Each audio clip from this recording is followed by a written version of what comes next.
Well, what I wanted to do was give you my perspective, being in and around entrepreneurs, entrepreneurial ventures, and frankly, only being around entrepreneurial ventures the last 30 years or so, both from the founder side, from the board side, as an investor. And I sort of decided I'd talk about a few things that are fairly random, but I feel they're very important, and more importantly, more than important, they're mostly missed. If I was saying the obvious things that most companies I thought were doing, I'd sort of view the world a little bit differently. But in fact, you okay? Oh, thank you. So I thought I'd talk about some of the things that in my interactions with all of you, you think you do, but don't do enough of, or don't prioritize enough. Now, of course, one of the guys I was working with on putting this together said only a dozen. The fact is I actually have probably more than a dozen, but I probably don't have enough time to go through it. So let me start by the obvious. Startups are not successful because they have some nice words. Startups are successful when the entrepreneurs religiously believe in their mission. It has to be an almost irrational belief in what you do. Somebody asked me, when you ask experts about a new startup, they can almost always come up with the reasons the startup fails. And most due diligence will point out all the ways in which people will fail. And the question I always ask, which is unusual, is I know all these problems will come up. But if I got this person, and this may relate to stress, Robert, in a cage where they had no way out to survive except to solve this problem. So sometimes we'll say, that's a hard problem. I say, but what if this person was caged and their life depended on solving this problem? 90% of the time, people solve seemingly impossible problems. But you can't do that if you're like that fourth baboon and really have a way out. You don't religiously believe in what you do, you bail.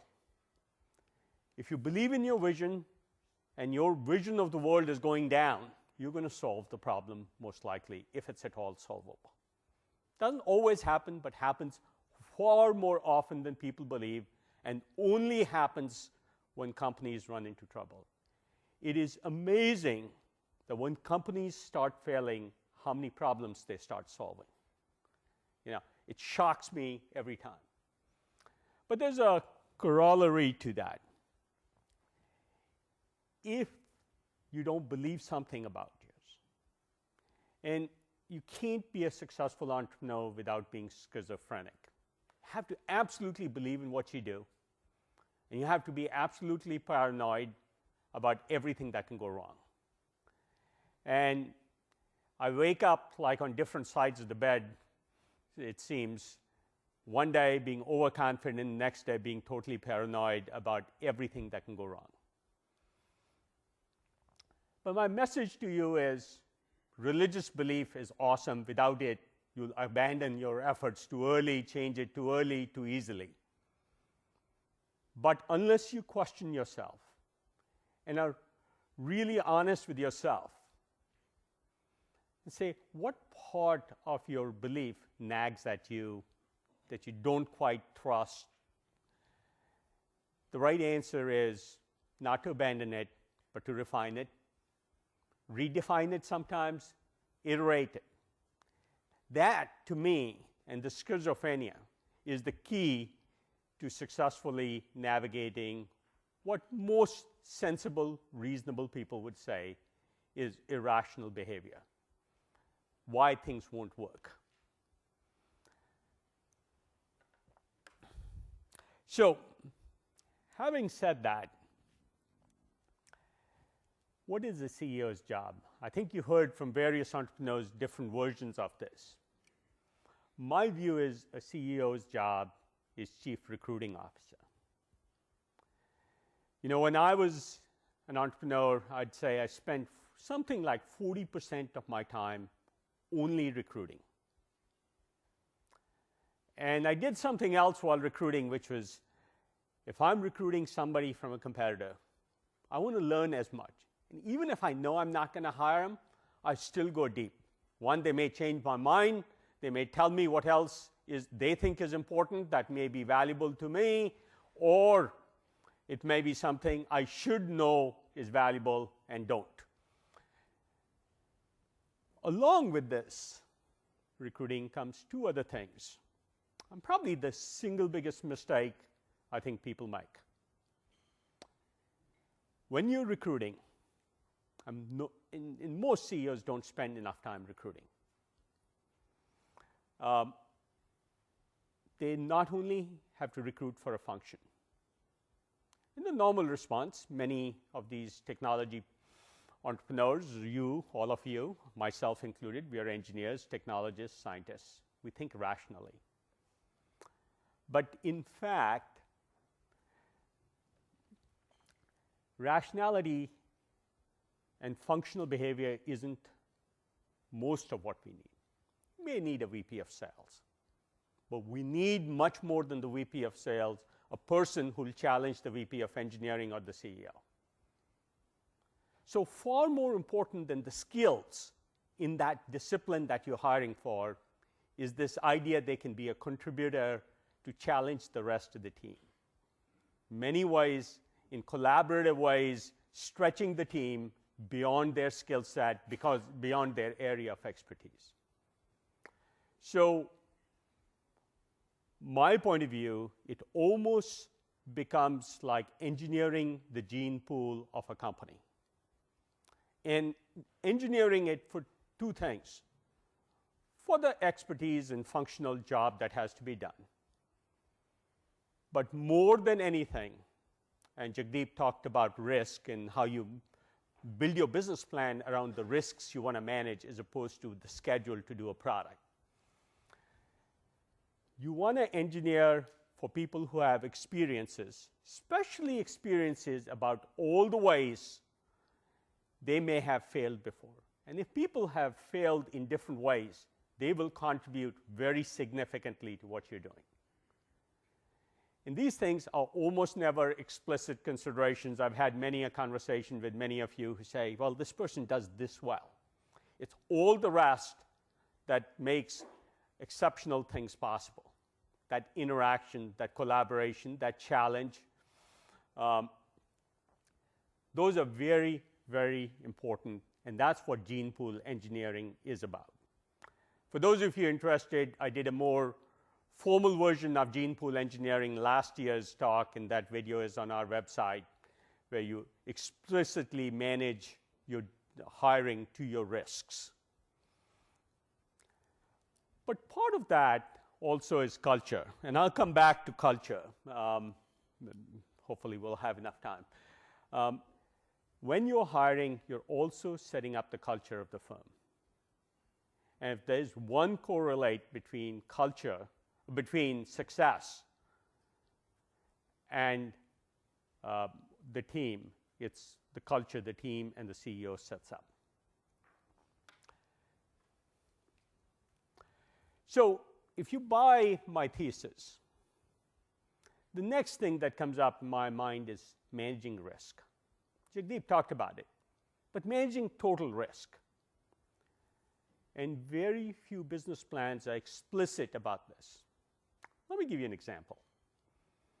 You know, risk isn't, and most entrepreneurs talk about the risk in A, B, and C technical development. That's one of many risks. But what do I mean by managing total risk? You could hire more engineers. You'll have less schedule risk. You'll have more financial risk. You could make the spec simpler to meet. You'll have less development risk. You're taking less of a leap. You're going to have less development risk. You'll get your product done. but you might be creating a smaller differentiation between you and your competitors, and you've increased market risk. Because unless you have a no-brainer advantage, you're generally the underdog. Startup is almost always the underdog.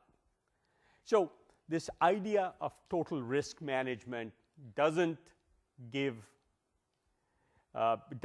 enough attention.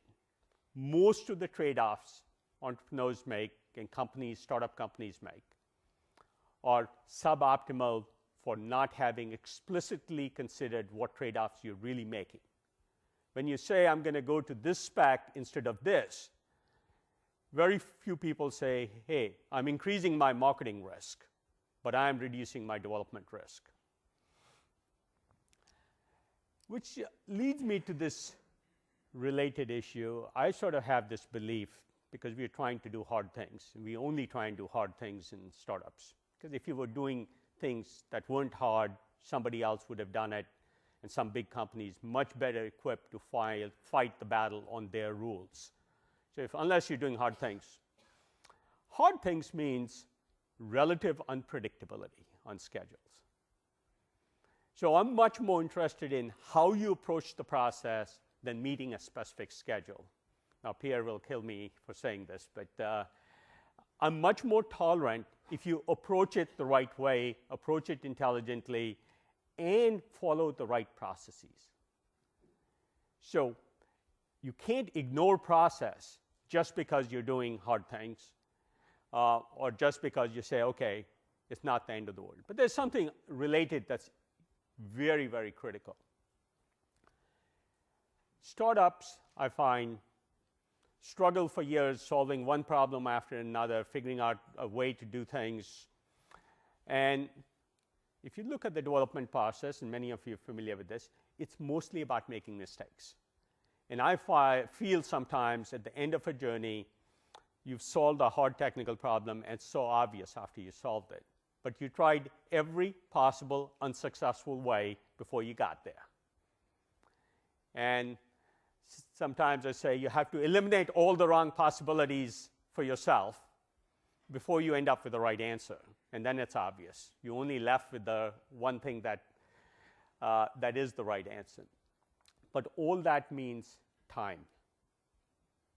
And I'll come back to this issue of time and how you manage time when you're in this situation of high levels of unpredictability.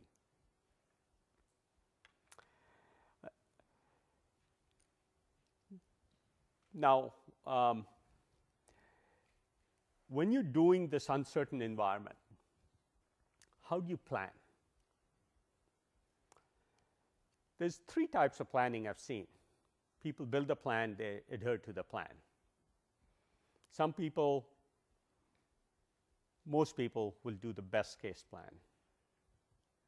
The worst plan is the one that's meant to cater to investors. Almost certainly it's the right plan if you're catering it for somebody else. And so I urge you not to make that mistake. And when you do, just because you need to get it funded, I'd be very, very explicit to yourself and your team about what you're doing. But it really is the wrong way to do things. But planning isn't about coming up with a answer. It's coming up with a range of probabilities. And you can hope for the best, but you plan for the worst. And you manage within that. For those of you who work closely on planning with me, I always say get two plans and jump between the two, your worst plan and your best plan, as often as you can. Because that's the way development goes. That's the way risk goes. So, in the important part of that is you don't start believing your plan. The number of times people say, oh, I missed this and this, but I'm still following my plan. That's exactly the wrong thing to do. You have to be extremely dynamic about your planning.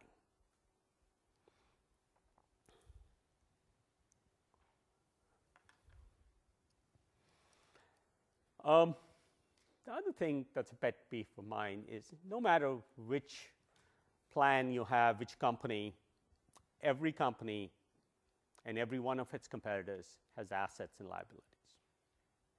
And many of you will tell me, here's the 3 things you're doing that's awesome about what you're doing. But you don't tell me what your liabilities are. It is as important to plan around your liabilities as it is to plan around your strengths or your assets. Almost always missed. If you think about where you're weak and you build strategies around that into your business plan, you're going to be much better off. By the way, the flip is true of competitors. Almost always people will tell me what's wrong with their competitors. I have to go to the blogosphere now, thankfully for this new tool, to hear what's right about your competitors.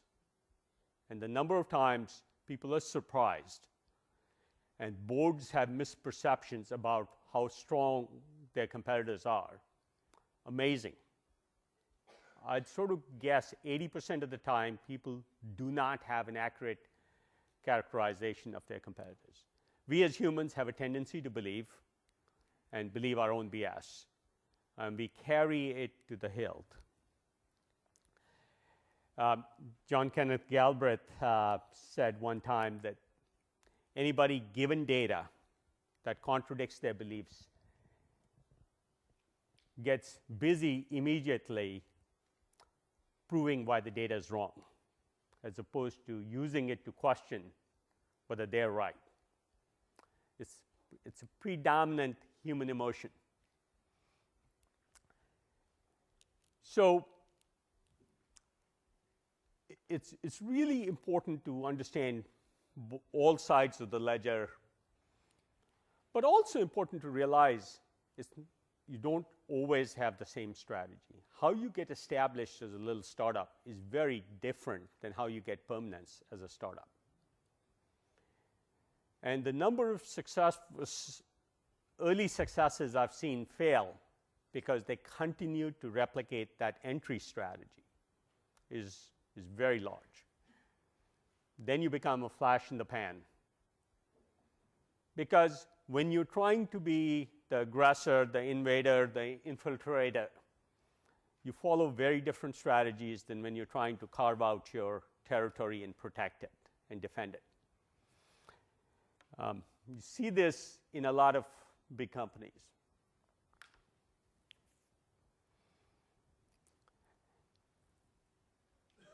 I did an analysis, probably about 8-9 years ago.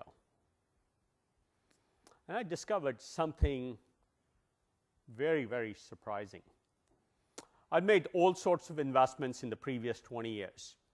And I found that when I invested less money, I made more money. Not a higher rate of return, more absolute dollars. And it was like a correlation of like 80%.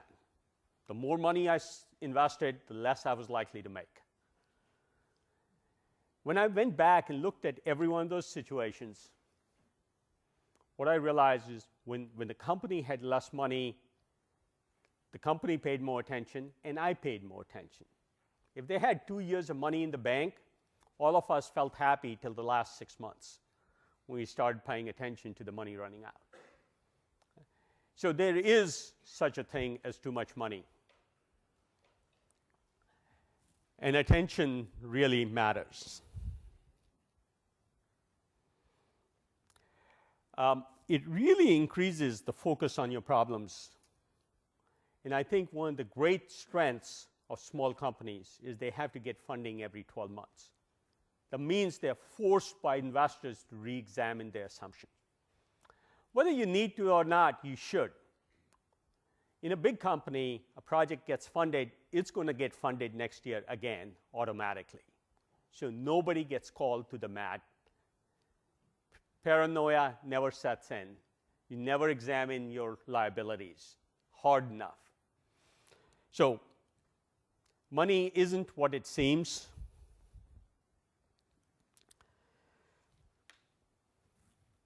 And I promised you just a series of snippets, and hopefully you get the sense.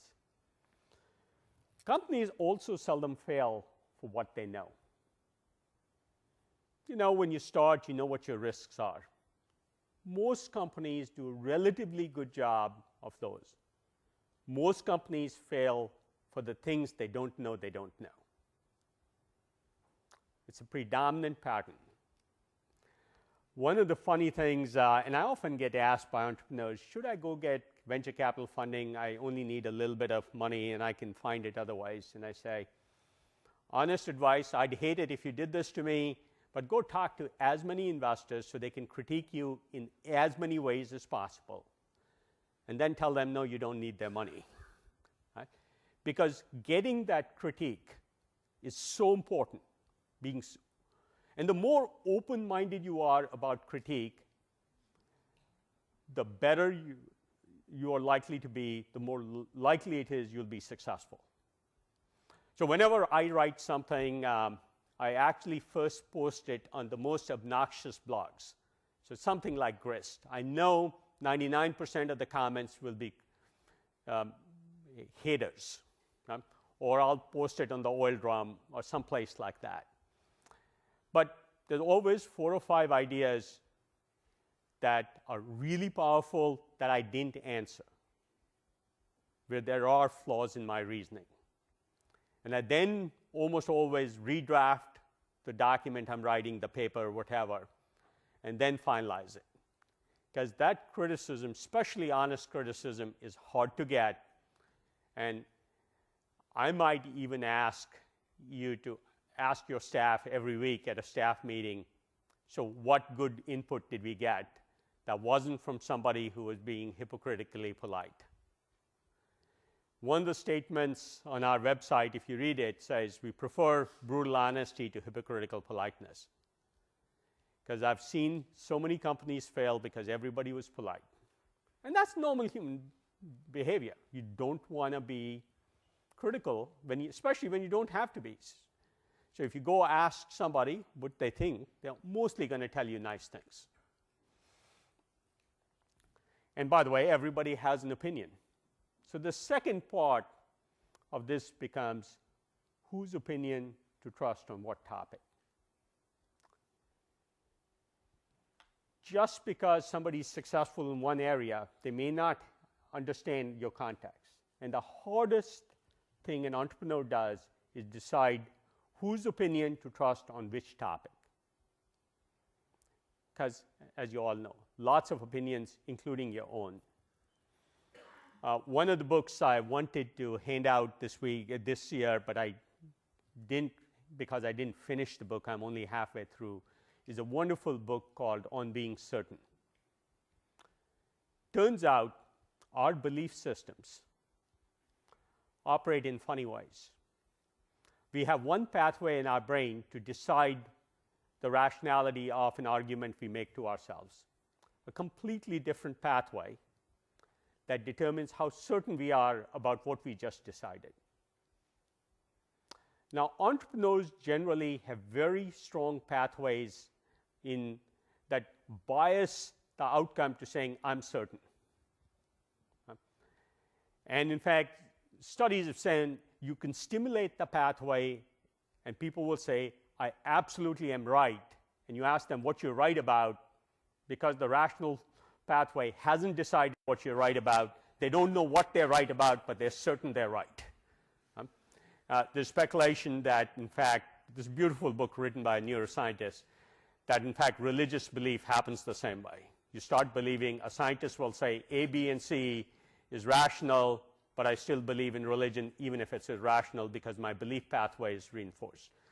So really important to decide, even when you're certain, how you should challenge yourself, how you should open your mind, how you should let people question you and challenge you, and give them far more credibility than you would otherwise. Because our natural inclination, especially the genetic makeup of entrepreneurs, is to be more certain than most people, which is the only reason we take the risks, because we don't perceive them to be as big a risk as most normal human beings perceive these risks as. And you've seen that when you've tried to recruit somebody and it's obvious to you this is a no-brainer for them and they don't get it. It's that pathway operating. My other favorite thing is organized chaos. Because we have so many risks and so many unknown risks, in my personal view, most startups' plans shouldn't look like a marching army to their goal. It's much more like a shepherd herding sheep than a sergeant leading a troop. Why? If you look at a herd of sheep, there's sheep going in every direction. They're not marching like a troop. Why is that important? Because there's so much uncertainty. And the herd tends to follow the green grass even if it's not in a straight path. That level of exploration and trial and some counterproductivity, this sort of organized chaos, with the shepherd herding them generally in the right direction, is much more accurate a model early in a startup. Now, there comes a time, and mostly the time comes when you step up your burn rate, when you have to get on an execution path. Everybody better know what they're doing. The mission is very clear. You're marching down that. But most ventures get there too early, in my view, and don't spend enough time exploring, trying different things, trying some counterproductive things, experimenting.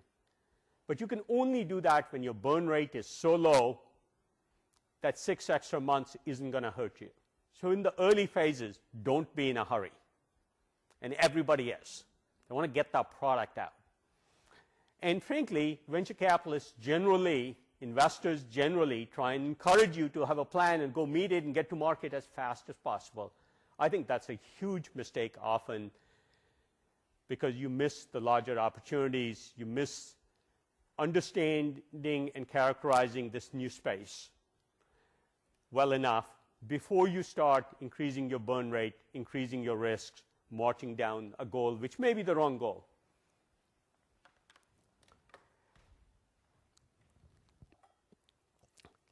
The other thing I tell entrepreneurs, the single most important thing after the first slide, which is religion, your belief system about what you're trying to do, is being able to sell it.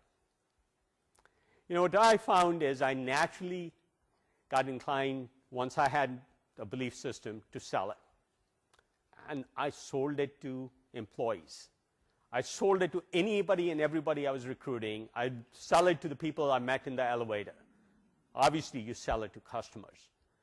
But you sell, and sell again, and you sell your heart out as entrepreneurs, your belief system, that passion you have. Because that reinforces you, energizes your team, and is the key ingredient that helps solve those insolvable problems.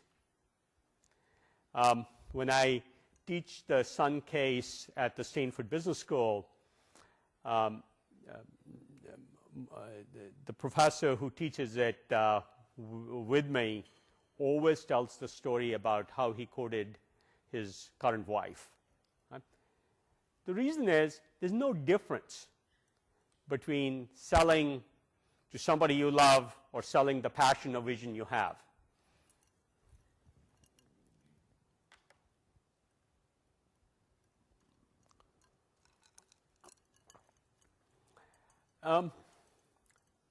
If you do expected things, if you do reasonable things, you can sort of live within normal bounds. Most of us are trying to break some rules, change rules. And you can't do that without a degree of irreverence, maybe even arrogance, often misplaced arrogance. But it is an important tool. I've always believed that when you operate near the edges, you do much better. So my kids know that when they were 5 or 6, I'd occasionally pick up some food and throw it at them. because you want to challenge the boundaries, do things that just aren't normal and comfortable. I was just looking last week at a great picture of my mom about 5 years, 6 years ago with pie all over her face. She was 80, not what you'd normally do, but your corporate equivalent of breaking the rules and showing some irreverence is important to the culture of entrepreneurship and really successful companies, I find. And every great company I've seen built has had sort of this irreverence for conventional wisdom, for sure, but conventional people too. And you can't, as a startup, succeed if you're playing by somebody else's rules. So I always say, you want to play a sport and you're playing to win, change the rules. Don't go attack IBM on IBM's turf. Make your own rules up, let them try and follow your rules. Google changed the rules of advertising. That's why they were successful. Used to be you needed ad agencies to do advertising. Google made it where if you had $2,000 for an ad budget, you pulled out your credit card, you charged it on your credit card, and suddenly you had an ad campaign. If it was wrong after the first $500, you changed it. So rule breaking is absolutely key when you can.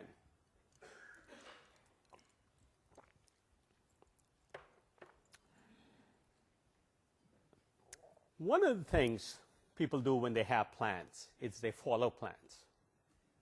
I know, and this maybe comes from too much reverence or too much conventional wisdom. You make a plan, you follow it. I'm sorry, it's sort of a probability distribution.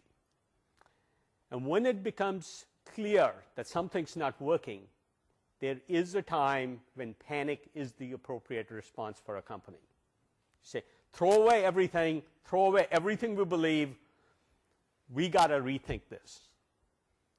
There's fundamental problems, let's go rethink it. And you panic, and you change every assumption. Sometimes say to a company, hey, this is not working, you need more runway to play.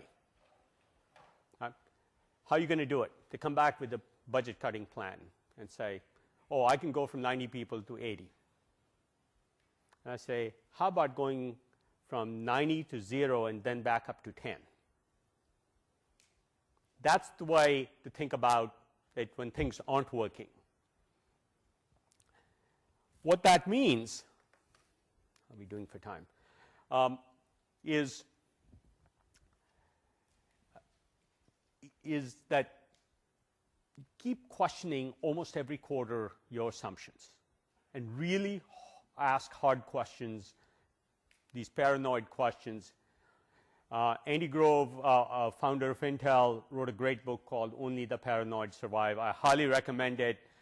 For those of you who want short form of it, I have abstracts of it. I abstracted my favorite parts about 15 years ago. That's the speed read of the book. So let me finish on culture. What is culture? To me, culture becomes the processes you use. And I want to read some things about what culture is from this presentation I mentioned by Reid Hoffman of Netflix. He's very clear in this presentation what he wants to do. He says, what's our culture? Values are what we value, which means you stick with your values and you reinforce them. You may change them, but you change them explicitly. High performance is our culture. One of the wonderful statements he makes in this presentation is, if you've done an adequate job, you get a good severance. Right?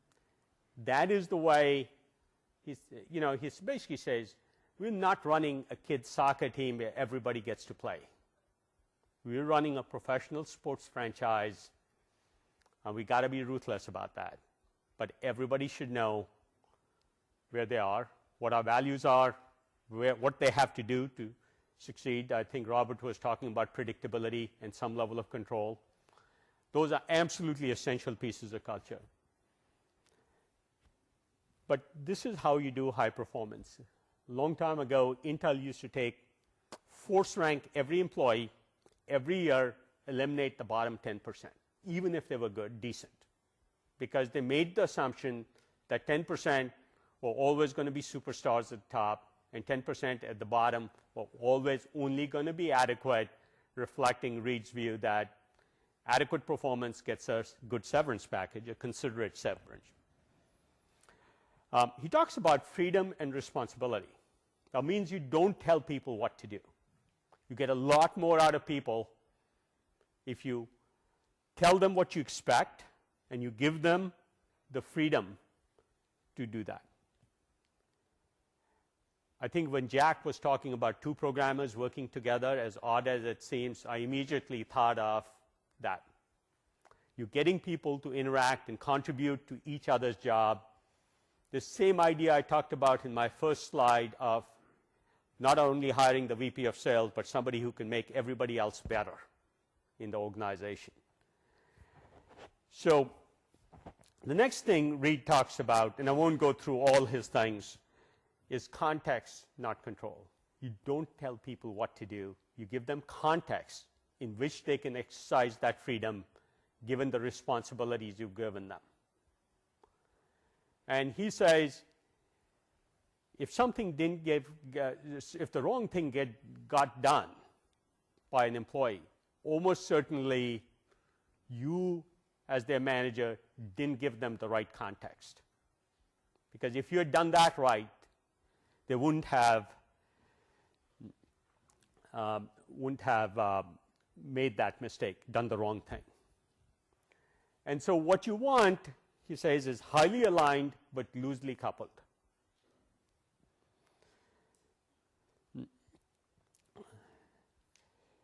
The last thing I want to point out, he says, a great workplace is not daycare and espresso machines or health benefits or sushi lunches, but rather stunning coworkers. Nothing can be more exciting than having great people you can learn from around you. If you can set up that culture, then you're in really good shape. So let me finish with a few observations. This was a cartoon I used in 1980 when I did my first business plan for Daisy Systems a few years before I started Sun. That is the reality of our life. It's why we have a stress response. We should just acknowledge it. We should acknowledge things won't be perfect and understand what we are, that is what in fact we are trying to do.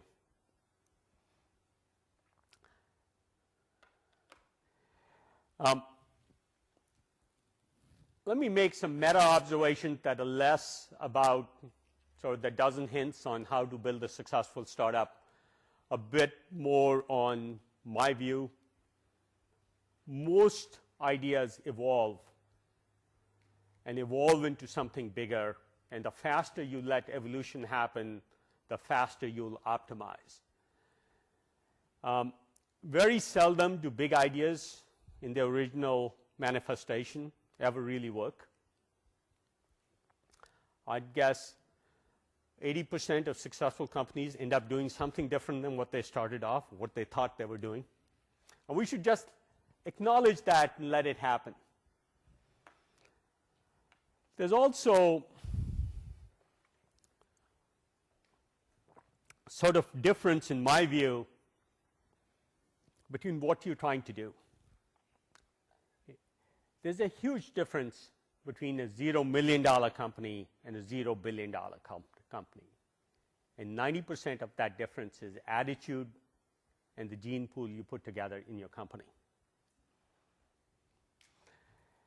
I don't have enough time to, I could talk on this topic for an hour, but I see it very clearly. I see it all the time. And I personally want to bet on the people who want to be 0 billion with 10 employees instead of 0 million. And it's important to know your goals. Most people, especially founders and CEOs, are not clear what their goal is. Let me give you some examples. You know, a goal could be financial, never having to balance your checkbook. A goal could be fame, never having to carry the American Express card, I guess. A goal could be just working with coworkers and friends. Having just a great environment to work in, not trying to stretch yourself to build a billion-dollar company.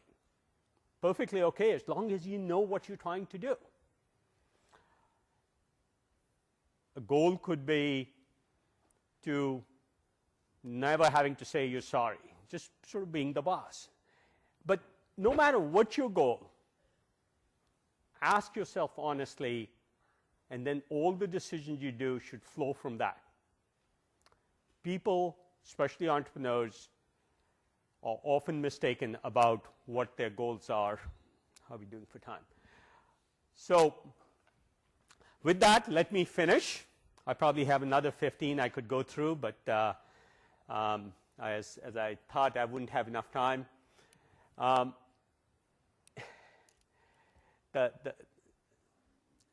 This last quote, I think, applies to most entrepreneurs. It's by Maya Angelou. You will face many defeats in your life, but never let yourself be defeated. Thank you all. Let me